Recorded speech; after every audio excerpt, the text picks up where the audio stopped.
Um dia na paz do Senhor Jesus Cristo.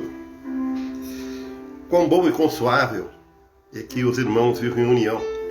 Esse é o começo de um salmo que fala da necessidade dos irmãos, dos cristãos, hoje em dia, e naquela época de todo o povo do Senhor, de estar unidos de alguma maneira, de estar unidos em Jesus Cristo, de estar unidos pela mesma fé, de estarmos conectados uns com os outros. E o sentar para estudar a palavra de Deus, ou para meditar na palavra de Deus, é o momento de conexão, é o momento de comunhão, é o momento de, como corpo de Cristo, nós fluirmos na sua presença.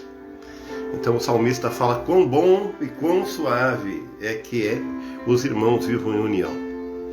A união, ela não é uma concordância de opiniões. A união, ela não é a ausência de divergências hoje, mas a unidade do corpo de Cristo no seu Espírito Santo. Quando nós estamos nos próximos e juntos, cada um com as suas dificuldades, com seus problemas, com suas lutas, e nos fortalecemos, nos amparamos uns nos outros. E este momento é um momento de reflexão da palavra de Deus, mas é um momento de comunhão também. É o momento de nós nos sentirmos ligados e conectados com o Pai, filhos que somos na pessoa de Jesus Cristo. E como é bom nesse dia que já começou, na verdade, nós estamos já vivendo ele, e nós sabermos que nós podemos nos amparar uns na fé do outro, ou no amor do outro. E que Deus te alcance nessa manhã com poder, graça, virtude, e que você possa ser alcançado pelo grande amor do Senhor, por essa conexão que o Espírito Santo de Deus nos traz, por essa união no reino espiritual, que não é uma união apenas de uma congregação, não é uma união apenas de uma denominação, mas uma união no Espírito Santo. E Deus, mandando um grande abraço para o André lá em Pelotas, para a Lidiane, para a Dona Lina, para a Kellen, para a Daniela que entrou aqui no Instagram, todos que estão se conectando nessa manhã. Antes de nós meditarmos um pouquinho na porção bíblica de hoje, que é 2 Tessalonicenses, eu vou dividir um pouquinho daquilo que aconteceu ontem à noite, da palavra que Deus nos deu ontem, para aqueles que estiveram conosco no culto ali na Vila da Quinta. Ontem nós tratamos um pouquinho dos desconfortos da vida. E o que é que são os desconfortos da vida? Essa palavra desconforto, ela quer dizer que alguma coisa nos incomoda num grau menor. Não é uma coisa fatal, não é uma coisa muito grave. O desconforto é alguma coisa pequena. Por exemplo, quando nós estamos com um desconforto muscular, isso quer dizer que é uma pequena dor na região das costas, na região muscular. E isso muitas vezes não nos leva a sair atrás de um médico, de um medicamento mais forte, mas vai nos incomodando. E às vezes a gente se queixa ou nem se queixa, faz apenas expressa através de uma expressão facial que está com um pouquinho de dor, é um desconforto. Geralmente o desconforto na nossa vida, no nosso corpo físico, ele fica um tempo e ele acaba indo embora. Mas no período que ele está conosco, ele vai nos incomodando aos poucos. É como aquela pequena pedra no sapato, que lá está, ela é pequenininha, mas vai incomodar para nós caminhar. Os desconfortos da vida devem ser vividos e tratados, para que não se tornem algo mais grave. E a palavra que Deus nos deu ontem, lá em Isaías, fala de uma profecia que Deus lançou sobre Israel naqueles dias, dizendo, essa palavra era mais ou menos assim: a cama seria curta e o cobertor não taparia mais. Ou seja, falando do desconforto de uma noite mal dormida, o que traz para a nossa vida, e o que representa a cama e o cobertor na nossa vida. A cama representa o descanso, representa a recuperação de energia. A cama é o lugar onde a gente tem o abrigo. E quando nós não temos uma boa cama, onde não temos aonde dormir, descansar, temos um desconforto para outro dia. E o cobertor representa o aconchego, representa a proteção, representa estar aquecido. Então os desconfortos da vida, que são pode ser em algumas áreas, e aí não são físicos, são desconfortos de relacionamentos familiares, desconforto na área profissional, desconforto na área financeira, na área sentimental e até no nosso ministério. Então ontem nós ministramos bastante sobre isso, sobre esses desconfortos e como vencê-los, e eu espero que nessa manhã Deus alcance os desconfortos que você tem hoje. Desconfortos que são às vezes um pequeno probleminha no teu relacionamento conjugal, não é uma crise grave, mas apenas um desconforto. Alguma coisa pequena que começa a acontecer e que precisa ser tratada. Às vezes é um desconforto no teu local de trabalho, que não é um problema sério ao ponto de você pedir demissão, mas é alguma coisa que já começa a te incomodar. Às vezes é um desconforto na tua congregação, e não é nenhuma coisa grave, não é um problema gravíssimo, mas é uma coisa que já está começando a te incomodar. E você precisa tratar na tua vida. Então eu não sei qual é o desconforto e não sei, certamente Deus tinha um propósito, como me deu essa palavra ontem, eu gostaria de estender para vocês nessa manhã, que Ele nos traz na sua palavra, nos traz na comunhão deste momento, para tratar os desconfortos da nossa vida. E sempre nós teremos, mas sempre o Espírito Santo, Ele tratará na nossa vida esses desconfortos para que nós possamos estar mais confortáveis na sua presença. Eu espero que você espiritualmente esteja se sentindo confortável para que a gente possa meditar um pouco na sua palavra. As pessoas que entraram já após aqui, várias entraram, a Cristiane, a Janaína, o João e a Miriam, enfim, todo o povo que já está por aí, que Deus abençoe com um grande dia. Vamos à leitura da palavra de Deus, 1 Tessalonicenses, capítulo 2. Nos seus primeiros 12 versículos, Paulo aqui ele fala do seu relacionamento com a igreja, com aquela igreja. Nos 12 primeiros versículos, ele fala da verdadeira pregação da palavra de Deus. Porque já naqueles tempos, naqueles dias, a palavra de Deus, embora ela fosse na pregação do Evangelho de Jesus Cristo, eram os primeiros anos, a igreja estava começando a se expandir, mas já várias vertentes começavam a aparecer. Quando nós escolhemos alguma coisa para a nossa vida, nós procuramos escolher o melhor. Ninguém escolhe, se tiver possibilidade, não vai escolher o que é pior para a sua vida, para a sua família, para a sua casa, para o seu corpo, para o seu espírito. O Evangelho de Cristo, ele tem ele tem que ser genuíno, ele tem que ser verdadeiro. Assim como a gente consome alimento, consome água para hidratar o nosso corpo, a gente consome roupas, vestuário para nos proteger, os chamados bens de consumo, nosso espírito nós consumimos também. E a palavra de Deus é o que alcança mais profundamente a nossa vida. E a palavra de Deus ela é uma só, mas nós temos que ter muito cuidado para perceber se a pregação que chega até nós ela é verdadeira. E Paulo falava da verdadeira pregação da palavra. E aqui eu quero ler um pouquinho para que ele nos ensine, não seja eu a colocar a minha opinião, mas que seja a palavra de Deus no nosso coração nessa manhã. Verdadeira pregação da palavra. Primeiro versículo. Porque mesmo vós sabeis, irmãos, que a nossa entrada entre vós não é vã. Mas havendo anteriormente padecido e sido maltratado em Filipos, como sabeis, tivemos a confiança em nosso Deus para vos falar do Evangelho de Deus por meio de tão grande combate. Porque a nossa exortação não procede de erro, nem de imundícia, nem é feita com dolo. Mas assim como fomos aprovados por Deus para que o Evangelho nos fosse confiado, assim falamos não para agradar a homens, mas a Deus que se prova os nossos corações. Pois nunca usamos de palavras lisonjeiras, como sabeis, nem agimos com intuitos gananciosos. Deus é testemunha. E nem buscamos glórias de homens, que quer que de vós, quer de outros, embora pudéssemos, como apóstolos de Cristo, sermos pesados. Antes nos apresentamos brando entre vós, qual ama que acaricia seus próprios filhos. Assim nós, sendo tão afeiçoados, de boa vontade, desejamos comunicar não somente o Evangelho de Deus, mas ainda as nossas próprias almas, para que vos tornasse muito amado de nós. para que vos lembreis, irmãos, do nosso labor e fadiga, pois trabalhando noite e dia, para não sermos pesado nenhum de vós, vos pregamos o Evangelho de Deus. Aqui Paulo está falando da profundidade, da genuidade. Bom dia, Jurema, que Deus abençoe, em nome de Jesus. Está falando da profundidade da palavra e como ela deve ser pregada, como ela deve chegar até nós. Ela fala de um Evangelho feito não para agradar os homens. O Evangelho não é um produto. E eu aqui posso falar porque a minha vida profissional tratou de vendas. Eu trabalhei envolvido sempre com vendas.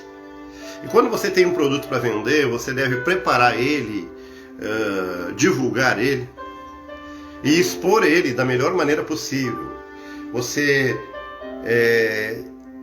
quer vender o teu produto, então você tem que investir e apresentar ele da melhor maneira possível para que a pessoa que vai adquiri-lo, ela possa ser seduzida e até muitas vezes fora das suas condições ela acaba comprando.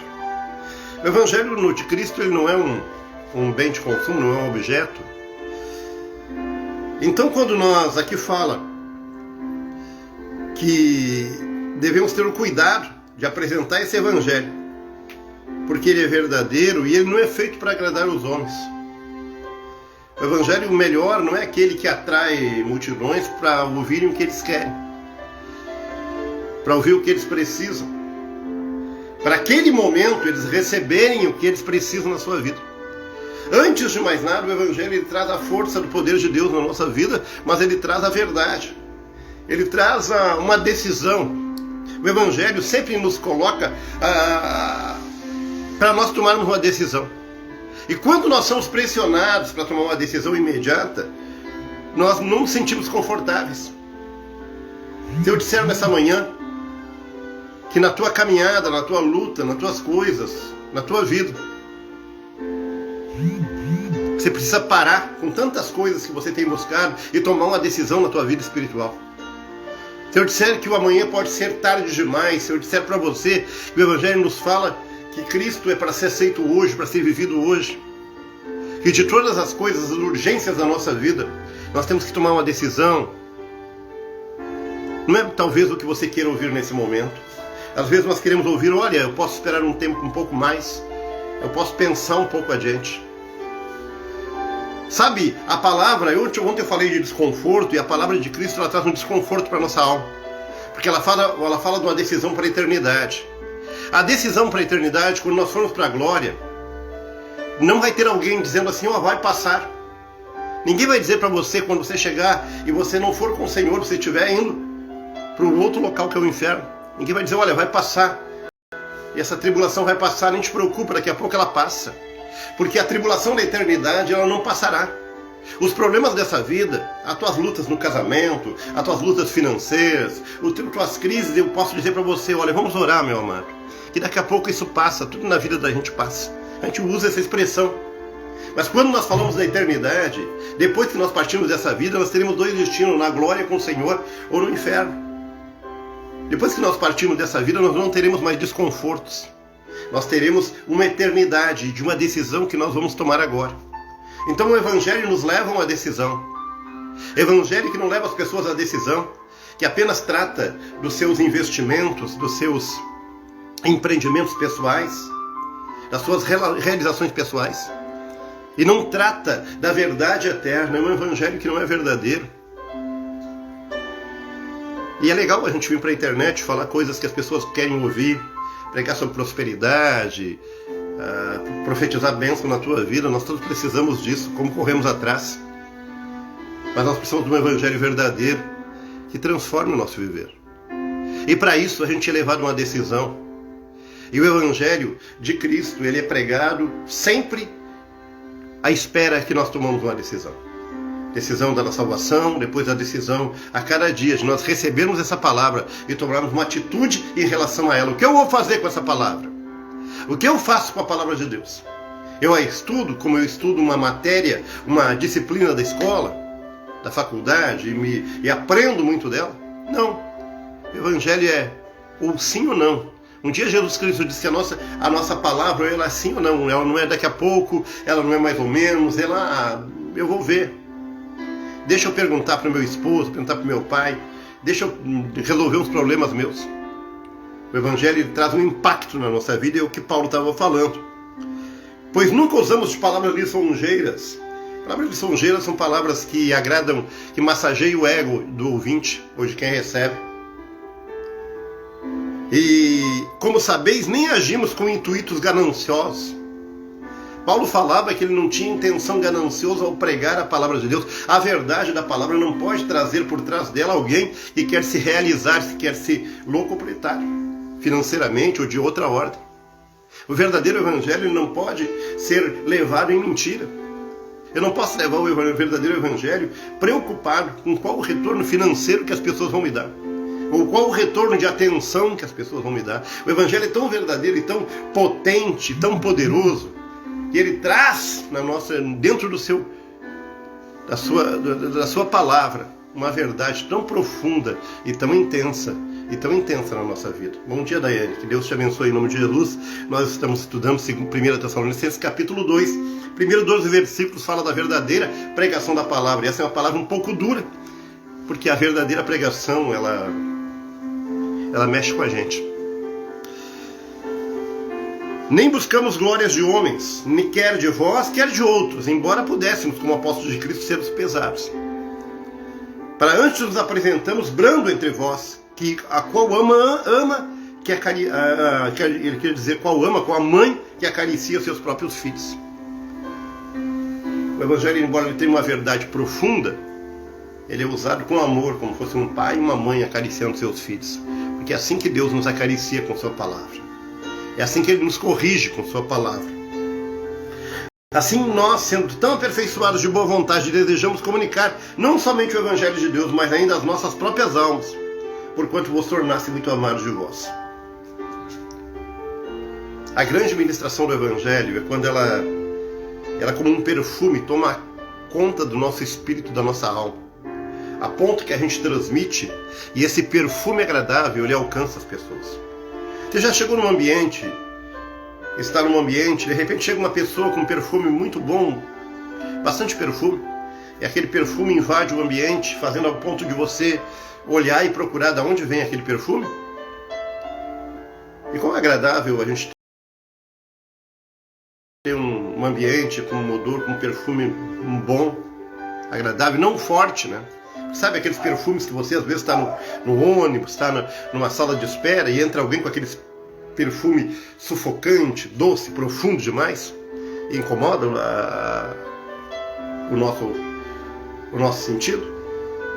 O aroma do Espírito Santo naquele que tem o Evangelho é um perfume profundo, mas leve. E que esse perfume verdadeiro, o grande perfume do Evangelho é a verdade e o amor, que ele exale da nossa vida. É o que Paulo escreveu nos seus primeiros 12 versículos do capítulo 2 de 1 Tessalonicenses, falando da igreja de Tessalônica. E depois do 13 ao 16, ele começa a falar como a igreja deve receber essa palavra. Ele falava do que ele levava, da verdade que ele levava. E agora ele começava a falar de como a igreja deveria receber essa verdade. Porque às vezes nós não estamos prontos para receber a verdade. E temos que preparar o coração para receber a verdade do Senhor Jesus na nossa vida. Versículo 13. Por isso também, sem cessar, damos graças a Deus, porquanto vocês, havendo recebido a palavra de Deus que ouvistes e recebestes, não como palavras de homens, mas segundo ela é na verdade, como palavra de Deus, a qual também opera em vós no que credes. Porém, irmãos, vós haveis feito os imitadores da igreja de Deus em Cristo Jesus, que estão na Judéia, porque também padecestes os vossos próprios concidadãos, os quais mataram o Senhor Jesus, bem como os profetas, e a nós nos perseguiram, e não agradam a Deus, e são contrários a todos os homens, e nos impedem de falar aos gentios para que sejam salvos, de modo que encham sempre a medida de seus pecados. Então, nós devemos estar prontos para receber a palavra de Deus. Prontos para receber. Esteja pronto. Deus tem algo para a minha vida e para a tua vida. E nós temos que levantar pela manhã com a atitude de estar pronto para receber. Eu não sei se você já esperou muito grandemente uma mensagem que vem pelo correio, uma carta, alguma coisa. Hoje os correios não são tão usados. Às vezes vem mais por e-mail ou por mensagem. mas quando você está à espera de uma resposta, a resposta de algum negócio, uma resposta de alguma solução, quando você está à resposta de um exame, você vai lá, faz o exame, está à espera da resposta daquele exame, a ansiedade, e você está olha o dia e olha o momento para você receber aquela mensagem. Pois bem, o nosso coração sempre deve ser um coração de expectativa, à espera do que Deus vai falar com a gente. Deus vai falar conosco, Ele fala conosco, Ele dirige a nossa vida. E a nossa expectativa é estar recebendo de Deus uma porção. Eu espero que nessa manhã o Espírito Santo responda aquilo que você espera, não aquilo que você quer ouvir, mas aquilo que você precisa ouvir. O Evangelho, quando é verdade, quando ele vem com verdade, ele vem para aquilo que nós precisamos ouvir, que nós precisamos ter na nossa vida. E finalmente, Paulo trata no versículo 17 até o 20 sobre o amor de Paulo para com seus discípulos, para com aqueles que o acompanhavam, que estavam com eles. Nós, porém, irmãos, sede privado de vós por algum tempo de vista, mas não de coração, pois tão mais procuramos com grande desejo ver o vosso rosto.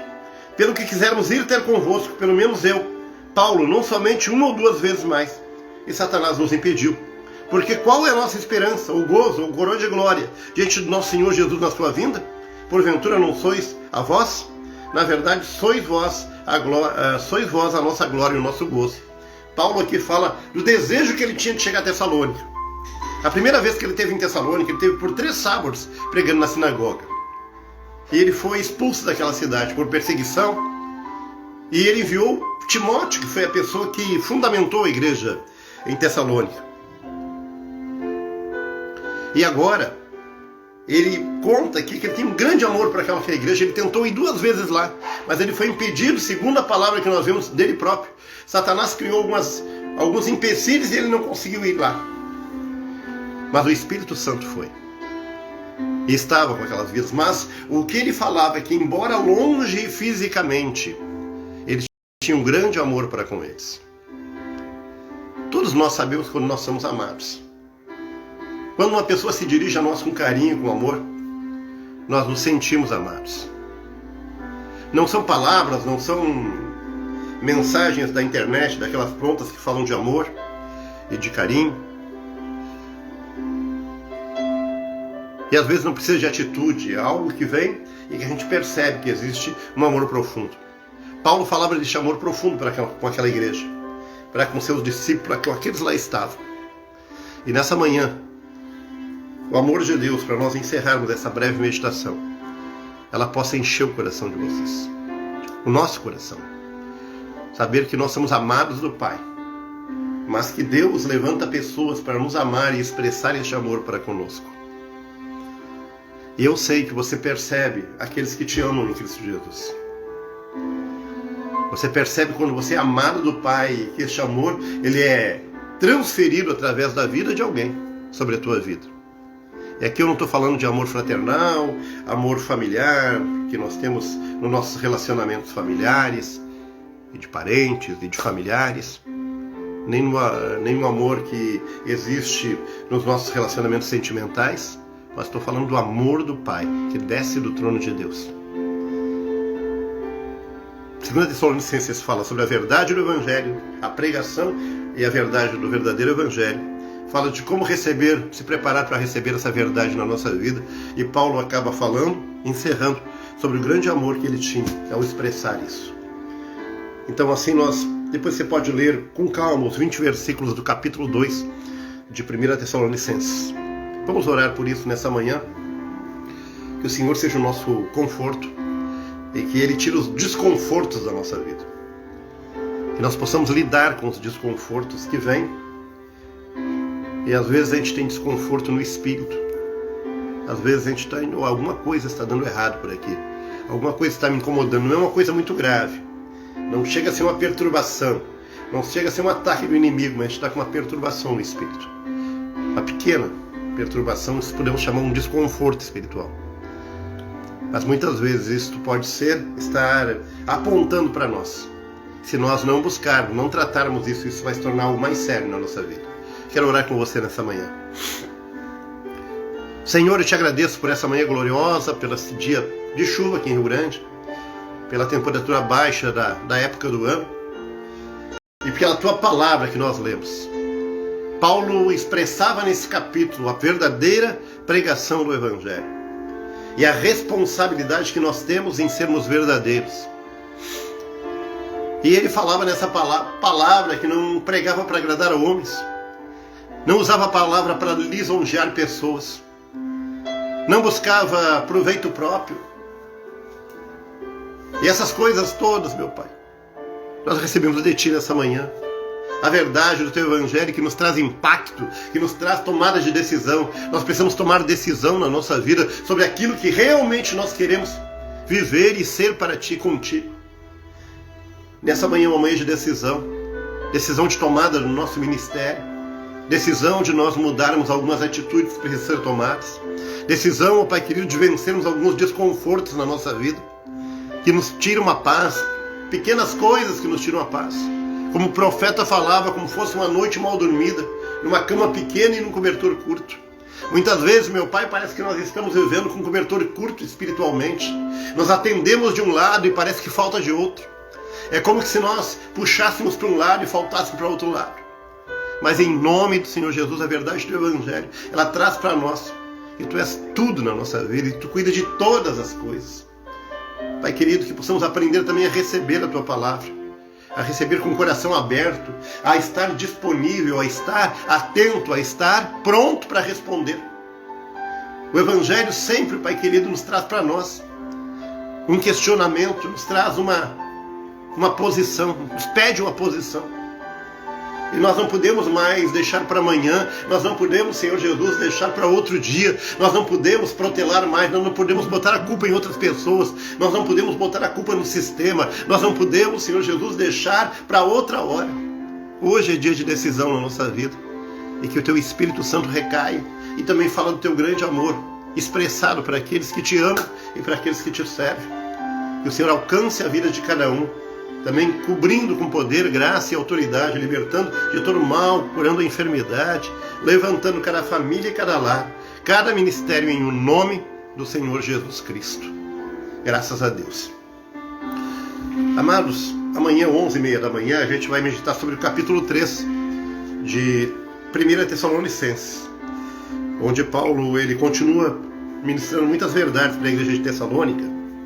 E aqui ele vai tratar muito sobre o envio de Timóteo com a missão e com aquilo que Timóteo funcionava como um emissário de Paulo, apóstolo que Paulo era. E nós vamos aprender muito com Timóteo, porque Timóteo foi alguém muito importante como discípulo de Paulo. E hoje à noite nós temos culto de Santa Ceia aqui na Santos Dumont às 20 horas. Quem for aqui de Rio Grande e quiser estar conosco hoje às 8 horas da noite, em nome de Jesus. Amanhã, sexta-feira, eu vou estar em Pelotas à noite para uma célula lá no Porto. E também amanhã vai uma equipe de mulheres daqui para o sítio lá em Morro Redondo. Amanhã tem encontro com Deus para mulheres. Que Deus te abençoe com um grande dia. Que Deus cuide da tua vida e a verdade do teu Evangelho. Que as tuas decisões que você toma agora, impactado por essa palavra, elas possam ser firmes na tua vida. Porque as melhores decisões é aquelas que nós expressamos firmeza quando tomamos. Que Deus te abençoe.